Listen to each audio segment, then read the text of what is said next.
Hello and welcome to Wait, It Gets Better, the improvisational storytelling podcast. We serve you up stories, you serve us up high fives whenever we see you. I'm, of course, Levi. I'm Reed. And I'm Seth. And we're here to tell you a story. What story elements do you guys have? I have magic system. I have Pantheon. I have sequel. Yeah. So is this going to be a sequel to The New Dawn? Yes. Okay. I guess you'll set up the world building then, I guess. Yeah. So it's not going to be for much of the world building, except because that's what you guys are probably going to come in and do. Except I'm just going to frame where the sequel is taking place at. So kind of the end of the last one, our group of heroes and probably the villain definitely, and then they got transported to this other planet. Right, kind the of planet the of the giants. Yeah, and so it is all new. Not necessarily all new. We can pull some things from the last one, characters, maybe some things, but that's what I was thinking then with what you guys have. Absolutely. No one has known anything about what's going on over here. Right. For, millennia or whatever it is. And so with its own things, I would say, I don't know, maybe you guys want to input on this. I think you talked about possibly the guy that was on top of the mountain. Either people would give up their life for him, to hold whatever it was at bay that they assumed was going on, or they were being sent over there. Yeah. Interspersedly. So I don't know how that might work in with, what's become of them. Maybe they're part of the Pantheon. Not that they have to be. Right. Just in my mind, we could be coming across, it's a desolate planet. No one's over there except for little bits of, I don't know what kind of creatures, whatever we want to make of this other world. It has been, crashed and then redeveloping the last, I don't know, several millennia, however long it's been. At least 1,000 years, maybe like 1,500 years, I think is kind of where we're at. On its own. So all of its, ecosystems, power structures of, how things happen. And it's all kind of a fresh slate, but we're pulling on that, our heroes have kind of followed the villain and his entourage over here to try to catch up with him and see what this other place is all about. Great. That sounds awesome. Yep. Reed, do you want me to go next or do you want to go next? Do you have any ideas? Yeah. Yes, I do. But if you lay out the magic system, I might have more. All right. So do you guys know... More. Do you guys know how alcohol is made? The yeast consumes the sugar, right? Yeah. Yep. And then poops out alcohol, and then when it dies, it makes CO2, right? Yeah, I was going to nonchalantly say that the alcohol fairies poop it out, but that's actually quite literally how it happens. Here's where we're getting at. You're absolutely right. It is the alcohol fairies. So bacteria isn't actually bacteria. Okay. They kind of are fairies. Basically, bacteria is in essence kind of like fairies. They're an organism that's very small and you can't see them and they do things. Yeah. The thing is that we have found a way to learn about them and learn from them. They're actually cultures. Bacteria is called cultures, but they have actual cultures. They're actually semi-sentient, and they don't die and create this. It's like when you want to make a beer, you invite a certain type of bacteria to live in your kind of a certain type of fairy to live in your giant pot for a couple of weeks. You feed it its favorite foods, and then they magically create the whatever it is you want, right? Yep. So you invite them in, they come in, they hang out for a little bit, and then you exchange them, right? So what you'll do is you kind of think of like a big carboy, a big pot, and you fill it full of water, and then you put in the different types of foods that they like. And then you go and a priest or someone will bring in, or a magic person who knows will bring in a house, and they'll put the house into the liquid, and the magical creatures, think of them kind of like mushishi or just like spirits, will come in and consume the food. And based on what kind of food you've given them, they'll produce some kind of mixture, right? Most of it's just bland garbage. If you garbage in, garbage out, if you give them flour to make food out of, they'll make you flour tasting sort of gray milk, that's just insipid and tastes of flour. Yeah. Like a grain milk. Right. Like that flax milk you left in my house that tastes weird and disgusting. Yeah, no. anyways, Sometimes they have a interesting flavor, and I add it to my coffee, and yeah, I haven't tried it in particularly coffee the yet, nut ones. and we'll try. But anyways, But regardless, as Friar Truck Tuck would say, barley was created by God for the purpose of beer.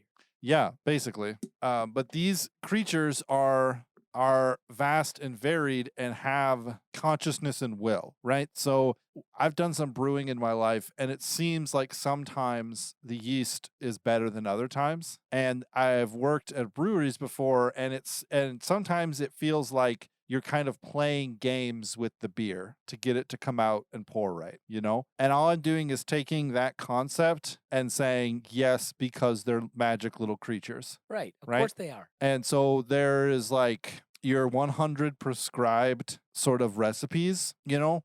And then there'll be kind of shops or schools, they call them, or neighborhoods, they call them.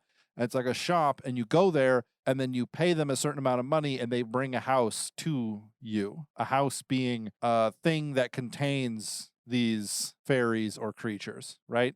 If we're talking, it could be, you know, some people might call it a yeast cake. But the thing is that they're magical. So depending on what kind of thing you want to make, you have a different type of you order a different type of fairy to your house.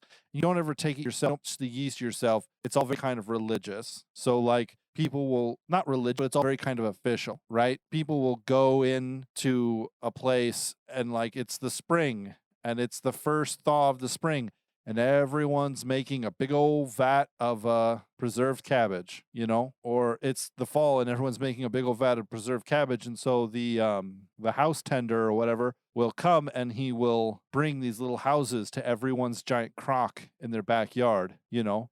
So what I'm saying is that sorry, things are like evolving as I'm talking about them, and you can get really good and regular results for everything if you go to a house tender, because they know who it is that lives in the houses and how to apply it to what ingredients. Obviously, if you leave a big vat of sugary water outside, something's gonna move in. Yeah. Right? And some people do it as experiments, like as a way to basically find new fairies, you know, find different and interesting cultures. But it's the ones that move in are considered wild, and they make everything taste like gamey, and they don't really listen to instructions, and they haven't really been sort of taught to like produce what you want. But from them, you can produce anything, right? So they have it perfected that you can make a giant pot and you just put in just like raw sugar from like sugar beets, right? And then you get the right house in there. And then in like 30 days, you have like a giant cauldron filled with any kind of grain that you want. Like it literally turns it into something else, because that's what these things have been sort of raised to do, you know, or they can turn it into, you know, I was thinking, what's that? There's a thing you can cook with that's really, really rare. It's got little tiny red. Do you know what I mean, Reed? It's like these little tiny Saffron? red saffron. Right. So you use saffron and you can like create these crazy things, because the rarer the thing is, the rarer the culture is. And like, you know, people are constantly mixing and matching things. Anyways, you can make anything you want. You can make invisibility potions.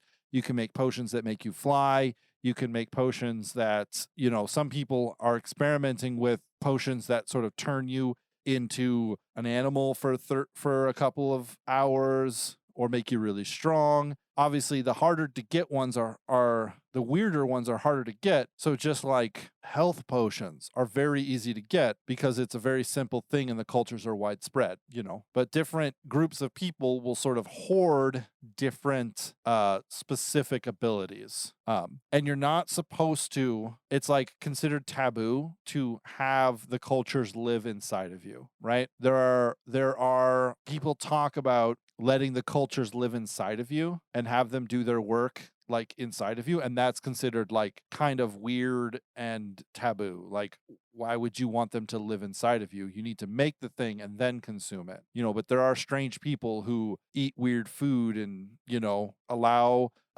changes to happen, allow things to happen inside of them and that those people are considered kind of strange. They're typically the ones who are. What happens is a person becomes good at brewing and figuring out the different mixtures of different cultures, and then he gets really popular, and then he starts to experiment with things that people don't understand, and then within a couple of years he's doing this, and then people ostracize him. So the advancement of the technology is very slow because something happens to everyone who researches this where they start to do that to themselves, and then they get ostracized. So oftentimes, if you meet one of them, they'll be very smart, but everyone kind of doesn't like them. Anyways, that's the magic system. What do you guys think? That sounds really fun. A slight idea I have with this is, given the calamity that happened, most of this world is basically been repopularized by these people that have been sent over. So there's not a lot of hard settlement, right? Most everybody, they might winter in a place, mark different places. It's just kind of like, whatever other creatures and stuff that have developed here, it's made it very harsh. But because the the bulk of the population coming back over has all been this kind of warrior class, it's developed that, most of the, let's say, civilized world is kind of either small groups or very personal, like just kind of, that's just the way it was, your kid grows up, if you have a kid, and then he goes off, and then you might have certain places that you meet back up at the winter time, and then everyone's going off and, planet? In groups of very few people, and there might be a few people that, have like a lodge or a home somewhere, but it's all kind of like does that make sense?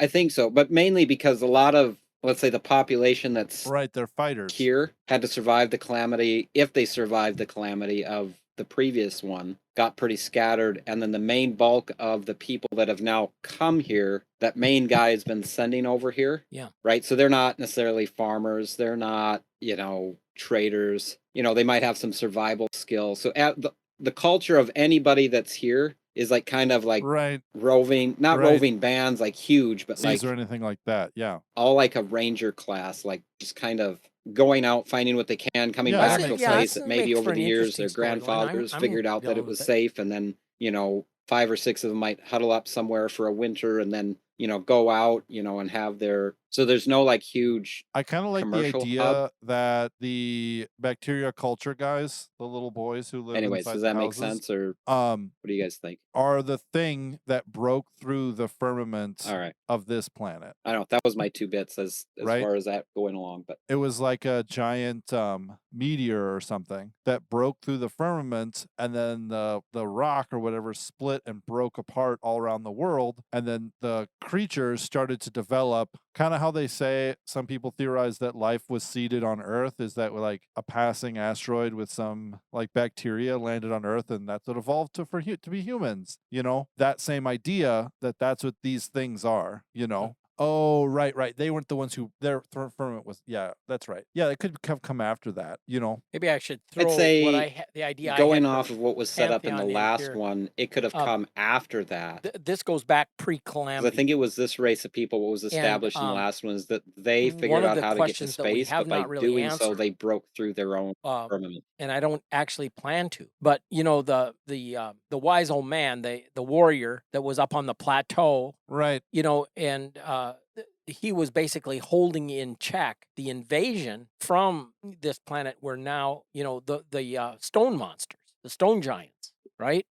Yeah, we had theorized that he was doing that, or that he was sending people over to fight them. But anyway, it's clear that the population of both planets had common ancestry. But there were the pantheon is a mythology that grew up surrounding the early examples of a few of the ancestors who learned how to inhabit or to shall we say, animate or activate the stone giants. Okay. Yeah, and the early stone giants tended to like rule geographical areas, and then they would war with each other, and it got to be, there was a lot of speculation about who they were, but they were actually almost like vehicles. I could imagine like going back to early civilization with a tank. It would be like viewed as magical. Absolutely. Yeah, and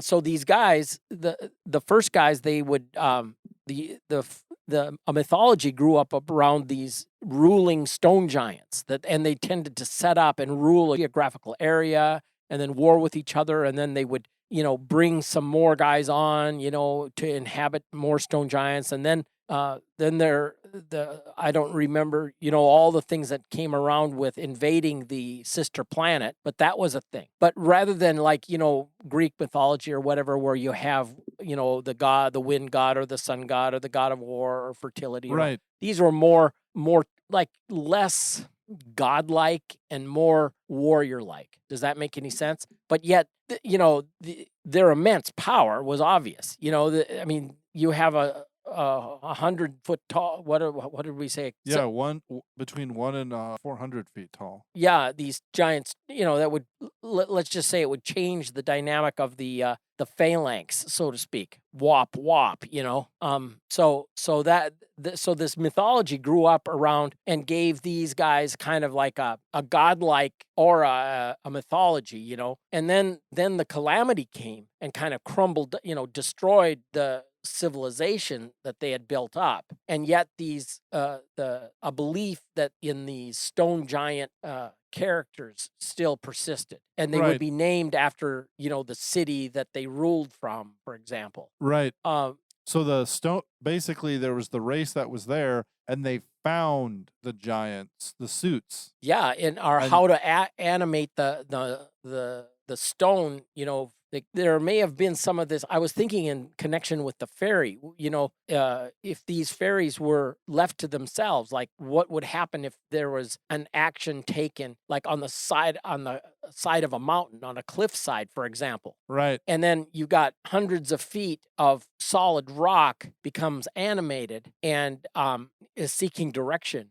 Yeah, that's the thing I was thinking about. What if the actual pantheon, the actual god of the actual universe, right, created the universe and created basically an engine, an engine to keep the world together, right? And this engine were his angels, his heavenly beings, right? Okay. And they were microscopically small, and they were distributed throughout the entire world, and each of them knew their job, which was to turn matter from one form to another. Yeah. Right. And what he did was he created these worlds with the firmaments around them, and then sealed them to protect them because a little creature who needs to like create is constantly just like creating hydrogen. If he were to like get into our Earth's atmosphere and then multiply and just create hydrogen, our world would explode. Yeah. So he basically created them and then created these firmaments, and so then the people found a way, maybe through leftover these angels, these little cultures found a way to manipulate them, almost like the energy that they are, the energy that holds matter together. We know that there's an energy that holds atoms together, but we don't know what it is. Yeah. It's like that. So these guys found a way to sort of tap into them and create these stone giants, and then they tried escaping their firmament, thinking that, years after this pantheon was created, thinking that way will, that's just our next step. That's what we're going to do next. And they broke free, and the calamity that it brought was these angels from the outside who were never supposed to be in the atmosphere. Yeah. And started to wreak destruction. They started to consume all of the plant matter. Yeah. Or they started to consume all of one element. So you go over to this world and there just isn't any iron. Yeah. And all iron like oxidizes and rusts away because these things, so then the giant planet, in order to escape, travels to the first planet, destroys their firmament, and causes the same level of destruction, right? And so people don't have to know that that's what these things are and that's what these things are doing, because right now they're just cute little guys who can, make invisibility potions and stuff. But really what they are the engines of creation. Yeah. Who are being misappropriated to, make health potions. Because how else are you going to like combine beetroot juice and, dirt Mhm. and sunflower seeds and create a thing that literally gives you life back. Yeah. It's just a recipe that the cultures, the angels understand. Oh, this, and this, make that. There it is, pure life in a jar. Yeah. You know. I saw a thing on a guy was talking about the different things. You take the simplest single cell organism and then break down its component parts. So you've got a bunch of different amino acids. You've got a bunch of different proteins. You've got, the RNA and the DNA and all the little things. And if you try to isolate each of these elements, so to speak, and like put them in a little tiny vial, or get a Right. bunch of them together, Right. and then you give them to a scientist and say, okay, here you've got the building blocks, create life. And he doesn't, there isn't a way to encourage these things to come together in such a way that would create a living organism. Right. It requires something else that we don't understand. Right. And so that's true of anything. And so in our story's case, the world came to be by this deity creating all the matter and the required resources, but then creating all of these beings to basically be the engine, be the design, and manufacture this whole world. And somewhere along the way, we got lost because the firmaments have been broken, because things that are outside are coming in, and that's causing chaos on the worlds. Yeah. What do you guys think of that? Yeah, that would make... Absolutely. You guys have any other fun world building ideas? I kind of like the idea that iron, like there's no iron, or you like, if you want iron, it has to be like heavily greased. You're like, or waxed. You're like constantly rubbing wax on it because it just like new world we're coming to. Iron just like gets eaten away immediately. Like, so all these, these guys whose main claim to fame that they've spent their whole training in swordsmanship, and they get over here and their swords start just like exactly going to crap. I think about, like Seth was saying, you've read Dune. Seth hasn't read Dune, but he's watched the movie. You think about it like Arrakis. Yeah. Like a terribly harsh environment, Mm-hmm. but that is it's the place. It's like this planet is an incredibly harsh environment, and so people can't build cities, because that's not what they do. Yeah. And so what do? They travel around in small groups and they fight each other, and they remind each other of their oaths. That's just a thing that came into my brain. Is that